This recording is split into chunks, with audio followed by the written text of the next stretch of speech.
தங்கம் விலை கடந்த சில நாட்களாக ஏற்ற இறக்கத்துடன் இருந்து வரும் நிலையில் இன்று அதிரடியாக குறைந்துள்ளது.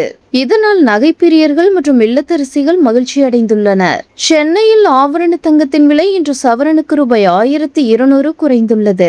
இதனால் 1 கிராம் தங்கம் ரூபாய் 150 குறைந்து ரூபாய் 14,210க்கும், 1 சவரன் ரூபாய் 1,13,680க்கும் விற்பனையாகிறது. நேற்றைய நிலவரப்படி 22 கேரட் தங்கம் விலை கிராமுக்கு ரூபாய் 40 உயர்ந்து ரூபாய் 14,360க்கும், சவரனுக்கு ரூபாய் 320 உயர்ந்து ரூபாய் 1,14,880க்கும் விற்பனை செய்யப்பட்டது. இன்று மீண்டும் கணிசமான அளவில் விலையானது குறைந்துள்ளது.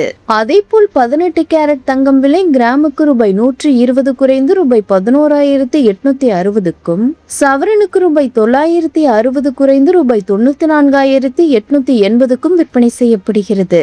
வெள்ளியின் விலையில் இன்று எந்த ஒரு மாற்றமும் இல்லை. 1 கிராம் வெள்ளி ரூபாய் 275க்கும், 1 கிலோ பார் வெள்ளி ரூபாய் 2,75,000க்கும் விற்பனை செய்யப்படுகிறது. ஏப்ரல் மாதம் முழுவதும் தங்கம் விலை ஏற்ற இறக்கத்துடன் காணப்பட்டு வரும் நிலையில் கடந்த சில நாட்களாக ஏறுமுகத்தில் இருந்த தங்கம் விலை இன்று திடீரென குறைந்துள்ளது. உலக சந்தை நிலவரம், அமெரிக்க டாலர் மதிப்பு மற்றும் புவியியல் அரசியல் பதற்றங்கள் காரணமாக தங்கம் விலை தொடர்ந்து மாறுபாட்டுக்கு உள்ளாகி வருவதாக சந்தை வல்லுநர்கள் தெரிவிக்கின்றனர். தங்கம் மற்றும் வெள்ளி விலை தினசரி அடிப்படையில் மாறுபடுவதால் நகை வாங்குவதற்கு முன் சமீபத்திய விலை நிலவரத்தை உறுதிப்படுத்திக் கொள்ளுமாறு நிபுணர்கள் அறிவுறுத்தியுள்ளனர்.